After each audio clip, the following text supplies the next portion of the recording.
Je vous explique.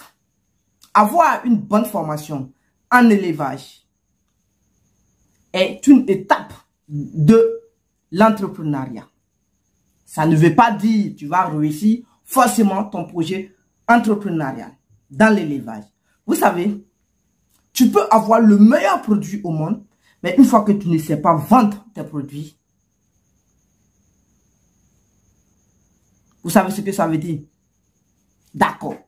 Être éleveur, ça veut dire, c'est être en contact avec des êtres vivants.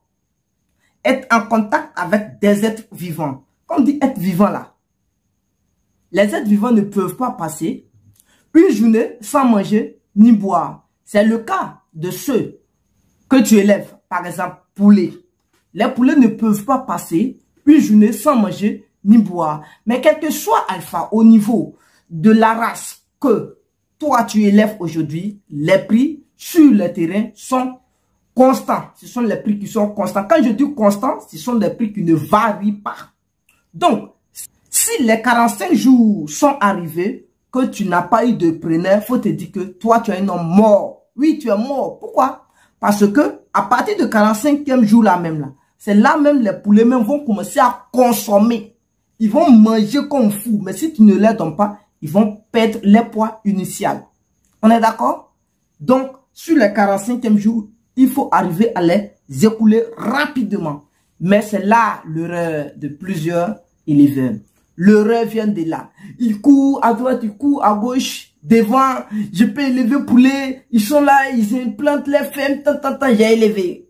Mais au bout de quelques jours, ça appelle partout. Mais tu pleures pourquoi? Quand j'ai dit, avant de lancer le projet d'élevage, viens, on va te former. On va te montrer comment il faut gérer le projet. Apprendre à gérer le projet là, c'est différent de te former pour faire l'élevage. Et apprendre à gérer le projet n'a rien à voir avec la prospection en vente de tes produits. Comment il faut vendre les produits? Vous savez, c'est la vente qui est primordiale. La vente est le poumon économique de ton projet. Une fois que le poumon économique de ton projet ne fonctionne pas, il faut te dire que tu es un homme mort. Par exemple, imagine, tu as mis tous les fonds nécessaires dans l'élevage de poulet. Alors que les 45 jours sont arrivés, tu as fini de produire ton poulet. On est d'accord? Et tu n'arrives pas à les vendre. Parce que tu ne sais pas comment vendre tes produits. Tu es un homme mort. Tu es un homme mort. De un, si un sac d'aliments s'ajoute, faut te dire que ça va quitter dans ton bénéfice. Quel que soit alpha, les 1800 là, ils vont pas monter. Ils vont pas monter.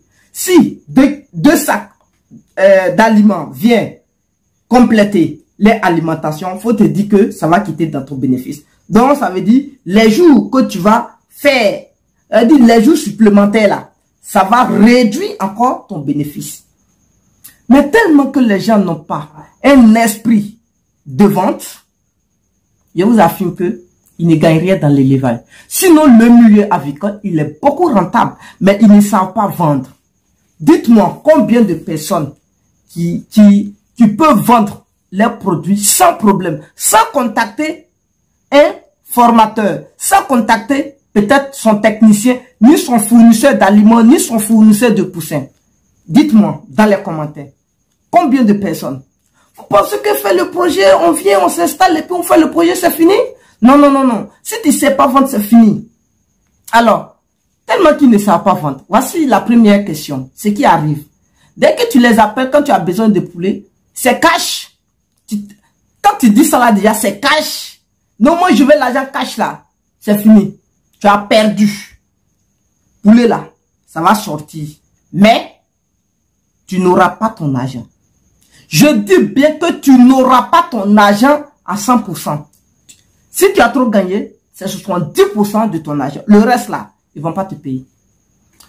C'est le secret que je suis en train de vous dévoiler ici aujourd'hui. Combien de personnes ont vendu leur poulet et ils n'ont pas eu le montant exact du prix normal de leur poulet? Citez-moi les personnes dans les commentaires. Si tu ne sais pas t'en produire sur le marché de vente, tu vas toucher toujours le 70e 100% de ton prix. C'est ce que moi je suis en train de te dire. Tu ne peux pas avoir le 100% du prix. Non! Mais c'est un code. Je ne peux pas dévoiler des stratégies sur un plateau. Non. Je pense que c'est quelque chose qui doit être privé. Tous ceux qui font les formations avec moi, gestion de projet, formation en élevage et maintenant la prospection en vente est l'élément clé sur lequel on doit t'accompagner jusqu'à 6 mois de vente. Tu dois faire 6 mois avec mon organisation. Comment apprendre à vendre? Parce que quand on va te dire les techniques là, quand on va te dire non, quand ça va arriver, il faut aller vendre comme ça, quand ça va arriver là, tu ne sauras pas comment bouger même pour aller vendre, pour aller aborder quelqu'un. Mais quand ça va arriver, tu vas dire que c'est arrivé là. Tu appelles, tu dis, ah, mes poulets sont arrivés. Déjà, on a des techniques. On sait comment t'aborder. Tu vas te lever, sortir de ta maison et aller voir quelqu'un. On a des stratégies.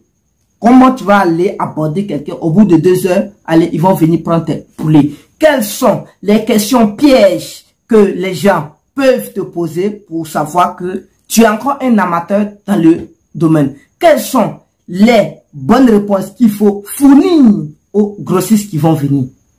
Quels sont les délais brefs qu'il faut donner? Parce que si tu empiètes sur les, comment on appelle ça, sur, comment je vais appeler ça, sur les différentes dates au niveau des paiements, je t'affirme que c'est fini. Rédigez-moi encore dans les commentaires que, est-ce que il y a un grossiste dans le monde, non, en Côte d'Ivoire ici, qui va acheter tes poulets, qui va pas payer et qui va aller en prison? Jamais de la vie. Dites-moi, est-ce que tu as ton argent sur un acheteur de poulet qui est allé en prison? Va porter plainte. Tu vas voir s'ils vont l'envoyer en prison. C'est un grossiste. Ils ont le code. Ils savent. Je vais te dire, leur organisation, on ne joue pas. Ne jouez même pas. Ne pensez pas que vous êtes devant la loi pour dire, non, on achète mes poulets là. Tu vas payer. Si tu ne payes pas, je vais t'en vendre. C'est n'importe quoi. Mon ami, tu n'as rien vu. Ma chérie, tu n'as rien vu. Le code là, viens, on va t'enseigner ça. Tu vas comprendre. Comment tu vas faire? Toi-même là, tu vas avoir l'argent même de ton fournisseur même pour lancer ton projet. Et comment on appelle ça? Pour finir même ton projet d'élevage. Par exemple, comment faire pour avoir même un financement auprès du grossiste qui va venir acheter les poulets là même? Comment prendre son argent d'abord pour qu'il puisse venir prendre les poulets après? Ce sont des stratégies. C'est la manière. Mais certaines personnes ne connaissent pas. Certaines personnes ne savent pas. Pour eux, il faut créer en produisant, mais après ça, de bouche en bouche, ah, j'ai des poulets, ça sert à quoi de dire aux gens, j'ai des poulets, j'ai fait. Il faut avoir d'abord l'idée de cibler un bon marché. Une fois que tu n'as pas ciblé un marché avant de produire, c'est zéro. Quel que soit alpha, tu ne peux jamais t'en sortir dans ton projet. C'est pourquoi aujourd'hui, il y a plusieurs personnes qui sont dans le milieu de production, mais ils ne peuvent pas s'en sortir. À chaque fois, ils disent que non, les choses, les prix sont élevés, c'est comme si, c'est comme ça, c'est pourquoi je ne peux pas me retrouver. Mais c'est faux. C'est faux. C'est très très faux, messieurs, mesdames. Vous ne pouvez pas. Comment ça? Tu veux dire non, moi. Oh. Ceux qui disent ça là, c'est faux. Je dis toujours, je répète toujours. Quand on dit Amazon et Alibaba ne sont pas les boutiques qui vendent les meilleurs produits au monde. Mais ce sont les boutiques qui savent faire ce qu'on appelle le marketing. Je dis bien ce qu'on appelle le marketing. Si tu ne sais pas faire le marketing de tes produits, tu vas produire, mais tu ne sauras pas vendre. Mais si tu ne sais pas vendre ces produits, il faut te dire que tu n'as rien fait. Au contraire, la production va tuer ton chiffre d'affaires. C'est la vente qui fait gonfler maintenant ton chiffre d'affaires. Mais s'il n'y a pas de vente, ça ne peut pas être gonflé. On est d'accord? Toujours l'argent va sortir, mais ça ne va jamais entrer. Tout ce que j'ai dit, essayez d'analyser. Alors, messieurs, mesdames, il faut réfléchir. Je te donne une seconde. Il faut réfléchir. Est-ce que, depuis que tu as commencé ton projet d'élevage, il faut me dire, est-ce qu'il y a une seule ou bien un seul grossiste qui peut venir s'arrêter un coup et puis prendre tes poulets un coup et puis partir t'appeler pour te dire non, ah, viens prendre ton argent. Et puis tu vas partir, il va te donner l'argent dans les règles de l'art. Ça veut dire s'il a pris 1000 poulets, il doit te donner tes 1 800 000 francs sur le champ sans parler. Si ça c'est une fois réalisé, c'est que bravo à toi. Mais ceux qui pensent que ça ne se réalise pas, vous avez beaucoup à faire. Vous ne pouvez pas vous retrouver. Parce que je ne vois pas aujourd'hui celui qui peut produire, rester dans sa ferme pour dire non, qu'il est professionnel, qu'il connaît le milieu, qu'il fait ceci, qu'il connaît la loi. Tu vas me dire que il va acheter ses poulets et puis payer sur le champ. Si tu penses qu'ils vont acheter et puis payer sur le champ, mais pourquoi quand les gens viennent acheter, ils savent que c'est pour acheter, c'est pour payer. Mais pourquoi tu te presses de dire non, c'est payer cash, hein? Tu sais qu'ils ne vont pas payer cash. Mais si tu sais qu'ils ne vont pas payer cash, pourquoi les appeler alors? Vous voyez comment c'est compliqué. Donc, messieurs, mesdames, je vous rappelle une chose encore. Les projets d'élevage là, c'est bien. Mais avec les techniques de vente, c'est encore mieux. Donc, par exemple, je vais te dire d'abord c'est quoi même la vente. Alors, la vente, avant tout, c'est l'art de convaincre les clients pour être plus productif. Alors, un commercial doit connaître la règle de 4 croix. Je dis bien la règle de 4 croix. Contact, connaître, convaincre et conclure. C'est ce que je suis en train de vous dire. La règle de 4 C, de 4 corps, de 4 croix. C'est contact. Il faut des contacts, il faut connaître ces personnes, il faut les convaincre et il faut arriver à conclure un marché avec eux. Alors, cette règle est essentielle car les éléments qui la constituent sont complémentaires et ne peuvent pas être séparés. Ça veut dire que les 4 qui sont là, les 4 C qui sont là, par exemple, contact, connaître et convaincre et conclure, sont ces 4 qui peuvent aller ensemble. Si tu penses que tu vas enlever un dedans, ça veut dire c'est déséquilibré, c'est faux, ça ne peut pas. C'est comme quand on te dit, c'est quoi un triangle? Un triangle est une figure géométrique qui a 3 côtés. On est d'accord? Si quelqu'un vient montrer une figure qui a 2 côtés, est-ce que tu vas dire c'est un triangle? Non, ça ne peut pas être un triangle. On est d'accord? Donc, mes frères, ce que moi j'ai à vous dire, d'abord, il faut connaître la première des choses, la vente avec les 4 croix. Si tu connais la vente avec les 4 croix, déjà, c'est une bonne chose. Mais je peux vous amener à connaître les 4 règles d'or encore dans la vente jusqu'au 13e règle d'or dans la vente. Ça veut dire que ce sont des règles qui ne vont jamais te trahir sur la vente. Quel que soit, il faut avoir le nombre de poulets que tu as, le nombre de poules pondeuses que tu as, le nombre d'œufs que tu as.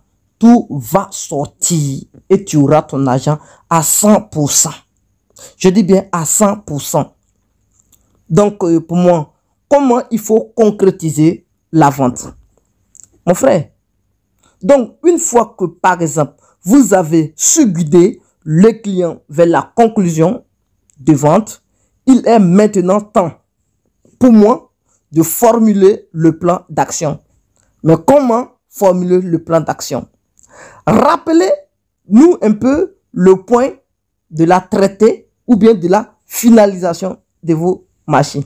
Vous voyez, c'est là le projet. Alors, pour moi encore, partez. Quelles sont les étapes de cette vente? Pour vous, quelles sont les étapes de cette vente? Certaines personnes ne savent même pas. Alors, dans de 1, il y a ce que je vais appeler prise de contact. Analyser vos besoins. Analyser plutôt les besoins de son client. Il faut argumenter. Et puis, il faut arriver à reformuler les objectifs commerciaux. Une fois que tu ne peux pas reformuler les objectifs commerciaux, tu ne peux pas conclure la vente. Ni aussi maintenir les relations commerciales. Donc, vous voyez comment c'est difficile, mes frères. C'est très dur. Alors, donc, je vais vous poser une série de questions auxquelles vous allez répondre. Et puis, voilà. Ceux qui sont intéressés, vous pouvez prendre déjà la formation de la prospection en vente. Voilà, vous produisez normalement, mais il faut arriver à vendre toi-même tes propres produits. Il faut connaître la règle qu'il faut utiliser pour savoir vendre tes produits. Pour cela, il faut prendre ces 6 questions, voire 7 questions qui y sont. Donne-moi les réponses sur WhatsApp ou dans les commentaires. Alors, comment peut-on conclure une vente? Comment convaincre un client? Comment convaincre votre vendeur de signer avec vous? Comment faire un bon closing, c'est-à-dire la clôture? Comment sont les étapes d'un entretien de vente? Quelles sont les étapes d'une négociation commerciale? Alors, c'est quoi un processus de vente? Vous voyez? Donc, maintenant, trouvez-moi les techniques qui sont en rapport avec la vente de 4 croix. Je dis bien, quelles sont les techniques qui sont en rapport avec la vente de 4 croix que d'ailleurs vous-même vous connaissez? Citez-les-moi. Si vous connaissez réellement comme il se doit, citez-les sans problème. S'il y a un problème dessus, je peux vous aider à résoudre ce problème. Mais si tu penses qu'il n'y a pas de problème, ok, tu peux garder ça pour toi-même. Sinon, si je sais que j'ai un problème, je ne vais jamais avoir peur ou honte de partager ça avec les autres. Mais si vous voyez qu'on demande aujourd'hui à payer la formation avant d'avoir une petite idée, c'est tout simplement avoir le prix pour se concentrer. Alors ici, ceux qui sont encore têtus, qui ne veulent pas qu'on bouffe les 1 franc, je vais vous aider un peu. Alors, d'abord, quand présenter le prix, à quel moment il faut dire le prix de ces marchandises au client? À quel moment il faut aller sur la base de l'argent? À quel moment il faut lui montrer que tu es dans un problème d'argent? Vous savez, c'est pas facile. Hein? Si la découverte des besoins est convenablement menée, le vendeur doit alors pouvoir penser et avoir des solutions pour les clients et présenter son offre de produits ou services le plus tôt possible. On est d'accord? Mais comme tel, d'ailleurs, sont des remarques des formateurs aux commerciaux qui redoutent ce moment, le prix seul ne signifie rien. Tout est dans l'avantage que l'investissement représente en termes de gains.